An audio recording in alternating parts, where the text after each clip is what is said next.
The Delhi heat felt like punishment. May had turned a city into a furnace, and even the fans in the North Campus hostel seemed to give up. For Raghav, Mira, Aman, and Tanya, final-year college students and close friends, there couldn't have been a better time to escape. "We need a break before internships kill us," Aman declared, flopping on the hostel sofa with a bottle of Thumbs Up. "I vote for mountains." "Nainital?" Mira suggested, flipping through her planner. "Perfect," Raghav said, already checking Google Maps. "Cool weather, lake views, and ghost stories." Tanya groaned. "Not this again, Raghav. Why do all your vacation plans involve dying or being possessed?" "Come on, a little horror makes it fun," he replied with a smirk. Within an hour, the trip was planned. They would leave the next morning in Raghav's father's SUV. A cheap guest house was booked near Nainital Lake, and bags were packed with snacks, jackets, and enough Bluetooth speakers to wake the hills. The journey to Nainital was smooth, with winding roads and endless green valleys. By afternoon, they reached Bhimtal, just a few kilometers from Nainital. They pulled over at a small roadside tea stall surrounded by pine trees. As they sipped steaming chai, Raghav, ever the mischief maker, turned to the tea seller. "Bia, koi haunted jaga hai yahan hai aspas?" The old man looked up from his kettle, eyes narrowing. "Tum log gum e hoya parishani din?" Raghav laughed. "Thoda thrill chahi vacation main." The man leaned forward, his voice dropping. "Ek jaga hai, Villa 46. Bhimtal ko andar jungle kapas. Sunt hain wahan har sambar kuch hoda hai. Chikpukar. Ag lagdi, hai bina waja ko. Log kate hain wahan ek parawar ka kun hua the, sabka, ek hirat main." The friends went quiet. "Counts a din?" Mira asked, suddenly serious. The man's voice was grave. "Sambar. Kuni sambar. Tab esi asi log kuni haveli kate hain." Tanya shifted uncomfortably. "You're serious?" The man nodded. "Pichal sol du ladkage the YouTube video banain. Ek pagal ho ko ladaya. Dusar ka pata hainahi chela. Agar jane ka irada hai, to excella hai, kuni sambar esi bachgrana." The air turned colder, but Raghav's eyes sparkled. "Where exactly is it?" The tea seller reluctantly pointed toward a forest trail. 10-kilometer jungle Koandar. Lekan Baitar, Haibul Jao. They reached Nainital by evening, checked into their guest house, and wandered around the lake. But Raghav was lost in thoughts of the haunted mansion. Back in a room, while the others played cards, he browsed blogs and forums. Dozens of eerie posts mentioned Villa 46. Screaming at midnight. A blood-stained piano that played itself. A girl in white staring from the window. At dinner, he brought it up. "We're going tomorrow. Just for a peek." "No," Tanya said instantly. "Just for an hour," Aman added, half convinced. "Daytime. If it feels weird, we leave." Mira frowned. "You heard what the man said." "Exactly," Raghav said. "The best stories come from the warnings people ignore." Tanya stood up. "Fine. "But the moment I say turn back, we turn back." Raghav raised his hands. "Scout's honor." That night, as silence wrapped around Nainital, a strange restlessness crept into their room. The wind outside howled louder than usual. Mira couldn't sleep. She stared out the window into the mist, feeling as if something, somewhere, was already watching them. 3 kilometers away, in a forgotten part of the forest, a decaying mansion stood silently. Its door creaked without wind. Its piano keys trembled without touch. And its silence screamed louder than any voice. Morning came quietly. The sky was overcast, and the mist around Nainital clung to the trees like a warning. Still, Raghav was up early, ready with his DSLR and backpack. "We can still back out," Mira said as the others got ready. "No turning back," Raghav grinned. "We're not going to disturb anything. Just see it, take pictures, leave." Tanya rolled her eyes. Exactly how horror movies begin. The group packed water, torches, and a first aid kit, just in case, Aman said with a nervous laugh. By 10 a.m., they were driving along a dirt path near Bhimtal, guided by Raghav's GPS and the tea seller's directions. After parking the car near a forest edge, they walked for about half an hour. Tall pine trees surrounded them. Birds chirped, but the deeper they went, the quieter the forest became. And then they saw it. Villa 46. The mansion loomed like a wound in the forest. Once a grand colonial estate, it was now a crumbling structure of mossy bricks and shattered windows. A rusted gate hung crookedly from its hinges. Vines snaked up the walls like veins on rotting skin. No one spoke. Raghav pushed the gate open with a screech. Welcome to Villa 46. Inside, the house was cold despite the sun outside. The living room was covered in dust. A chandelier dangled precariously. An old piano stood in one corner, its keys broken, yet one of them looked cleaner, as if recently touched. Smells like death, Aman whispered. They explored slowly. Mira took pictures of peeling wallpaper and dusty photo frames. One frame still held a black and white photo, a man, woman, and a young girl, all smiling stiffly. This must be the family, Mira said. I don't like this, Tanya muttered. It feels watched. Raghav ignored her, moving toward a door that led to the basement. It creaked open to reveal steep stairs. You're not going down there, Mira warned. I'll just peek, he replied, and descended with his flashlight. The basement was damp. The walls were cracked and old furniture lay broken. But in the corner, something caught Raghav's eye, a small wooden box. Inside it was a diary, bound in red cloth, with the name Anjali scratched into the cover. He opened it. The handwriting was neat, but frantic. Papa ani kaha garchod du parwo nahi jay. Kal somber hai. Mui dar lag raha hai. Papa said to leave the house, but he won't go. Tomorrow is Monday. I'm scared. Raghav's hands trembled. He rushed upstairs and showed the diary to the others. This girl knew something bad was going to happen, he said. Suddenly, the front door slammed shut. The group jumped. It's just the wind, Aman said quickly, though his voice shook. But the air felt different now, heavier, colder. I don't like this, Tanya repeated. Let's go. They moved toward the door, but something stopped them. A low, hollow sound echoed through the house. Clink, clink, clink. It was the piano. They turned and saw one key, just one, moving up and down on its own. Aman backed away. Nope. We're leaving. Now. As they tried to open the door, it refused to budge. Locked from the inside. The torches flickered. Then Mira gasped. Upstairs. In the mirror? They turned. On the upper landing, a figure stood. A girl. Pale. Wearing white. Hair draped over her face. She didn't move. Just stared. Anjali. Tanya screamed. Raghav dropped the diary. Mira picked it up and flipped through to the last page, where words were smeared in blood-like ink. Anhon Sabko Mardia. Muibi. Abhar Sambar Yegar Unkaban Jada Hai. They killed everyone. Even me. Now, every Monday, this house becomes theirs. Just then, the lights above shattered. The chandelier crashed down with a deafening roar. In the chaos, the front door creaked open on its own. No one waited to question why. They ran. Outside, the sun was still out, but the forest didn't feel welcoming anymore. Back at the car, Raghav sat quietly, staring at the diary in his hands. I think she wanted us to know, he said. To tell her story. Then let's never come back here, Mira whispered. And never ignore a warning again. Behind them, the gate of Villa 46 slowly swung shut, as if the house had let them go, for now. The following morning should have brought relief, but didn't.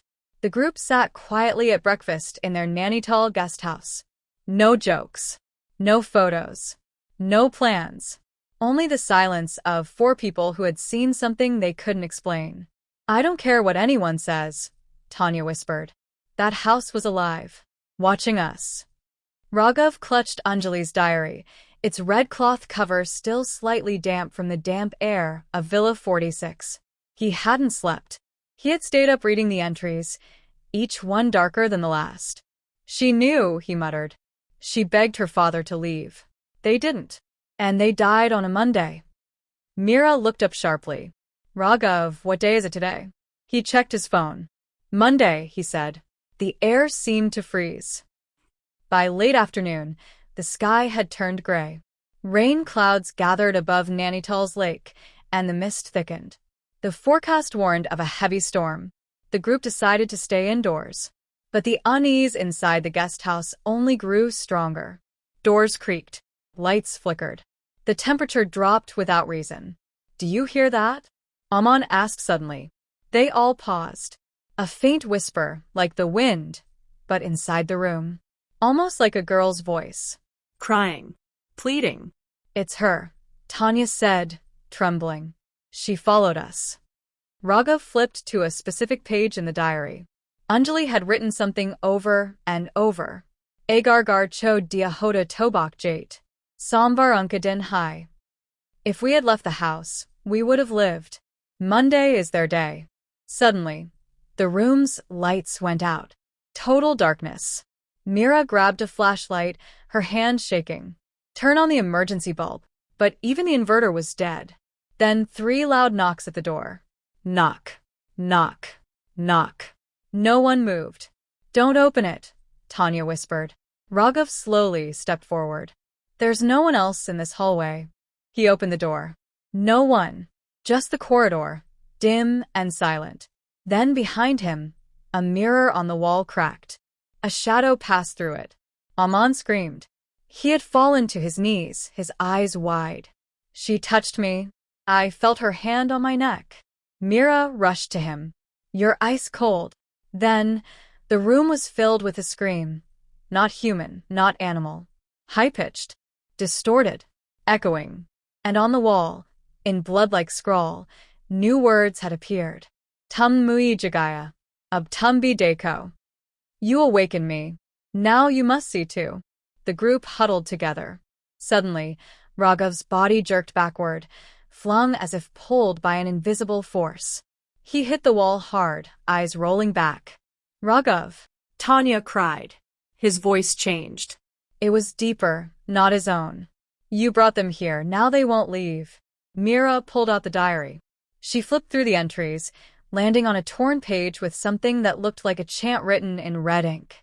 She began to read it aloud, shakily. As she chanted, Raghav's body writhed. His eyes turned black. The door slammed shut. Then, silence. Suddenly, Raghav collapsed unconscious. The lights flickered back. Aman rushed to check on him. He's breathing, he's okay. Mira stood frozen, the diary glowing faintly in her hands. I think she let him go, she whispered. Just then, a gust of wind blew through the room. Anjali's voice echoed once more, this time softer, sadder. Mui surf koi sanwala chahida. I just needed someone to listen. The air lifted. The heaviness vanished. And on the mirror, the cracked glass had rearranged itself, forming the faint outline of a smiling girl who slowly faded away. They left the next morning. None of them spoke until the car crossed Bhimtal's forest boundary. Raghav finally opened his eyes. What happened? You were taken, Mira said softly. But we brought you back. In his lap, the diary turned to ash on its own. Nothing but a fine layer of red dust remained. They drove on, quiet, changed, respectful of the silence that hung between trees and stories left unfinished. The hills behind them whispered, but they never looked back. A month had passed since Nainital. Back in Delhi, the 4 friends had returned to their lives, but nothing felt normal. Laughter came slower. Sleep came harder. The shadow of what happened in Villa 46 never truly left them. Tanya had developed a habit of checking mirrors twice. Aman kept his room lights on even during the day. Mira had started writing a journal, trying to process it all. And Raghav, he hadn't touched a camera since. The incident on that cursed Monday still haunted them in flashes. The piano playing itself, Anjali's cries, Raghav's possession, and that whisper. Mui surf koi sun wala chahida. One evening, Mira sat alone in her flat, flipping through her phone gallery. Among selfies and landscapes from the trip, She paused at a picture taken inside the Haveli, a family photo frame half covered in dust. Zooming in, she noticed something odd. The little girl in the frame, Anjali, was not smiling like the others. Her eyes looked straight into the camera. Not in the past, but like she was still looking now. Mira stared at it for a long time, then called the others. "We have to go back." "What?" Tanya asked, alarmed. "You're joking." No. "Listen, we were part of something that was never finished." She didn't want revenge. She wanted peace. She wanted Mafi. Aman stayed silent, then slowly nodded. "If we leave it like this, it'll never leave us." Raghav, still pale, finally spoke. "I agree." 2 days later, they returned to Bhimtal. This time, not as tourists, but as witnesses with purpose. The weather was eerily similar, misty, overcast, and strangely cold for June. They carried with them a few small items: incense sticks, a diya, white flowers, and a printed frame containing a handwritten note. "Anjali, Humian Mafkarna. Hum tum sun liya hai. Tum azad ho. Anjali, forgive us. We heard you. You are free." They reached Villa 4-6 just before sunset. The forest trail was quieter than before, almost respectful, as if the trees themselves remembered them. The mansion stood still, silent, worn, but different. The hostility in the air had faded. They stepped inside. This time, no piano played. No mirror cracked. Just the sound of their footsteps on wooden floors. In the main hall, Mira placed the diya and flowers on the old piano. Tanya lit the incense. Aman unfolded the letter and set it beside the photo frame that still held the family portrait. Then Raghav stepped forward. He bowed his head and spoke softly. "Anjali, we came to see a ghost, but we met a soul. And you saved me. I don't know why. But we're here now, not to run, but to listen." Silence. Then a breeze passed through the room. The curtains lifted gently, though no windows were open. The diya flickered, then steadied. And in that moment, they heard it, a faint giggle. Not haunting, just a little girl's laugh. Free. Grateful. Tanya looked toward the staircase. There, for just a heartbeat, stood Anjali, wearing white. Calm. Smiling. She gave a small nod, and then turned, walking into the fading sunlight pouring through a shattered window. She didn't vanish. She moved on. Outside, the group stood at the gate one last time. Raghav turned back to the house. "It doesn't feel cursed anymore." "No," Mira said. "It feels empty. In a good way." Aman looked to the sky. "Do you think she found her family?" "I think they were waiting for her," Tanya replied. They left behind the diya, the flowers, and the letter, small tokens of closure. They walked back to their car not with fear, but peace. In Delhi, life gradually returned to rhythm. Raghav picked up his camera again. Mira published a blog post titled "The Girl in the Frame." It went viral not because it was scary, but because it was true. Aman began researching folklore and writing short stories. Tanya started volunteering at a child grief center, silently inspired by the spirit of a girl who just wanted to be heard. Every Monday, they lit a candle, not in fear, but in remembrance. For Anjali. For every story left untold. For every cry that deserves to be heard.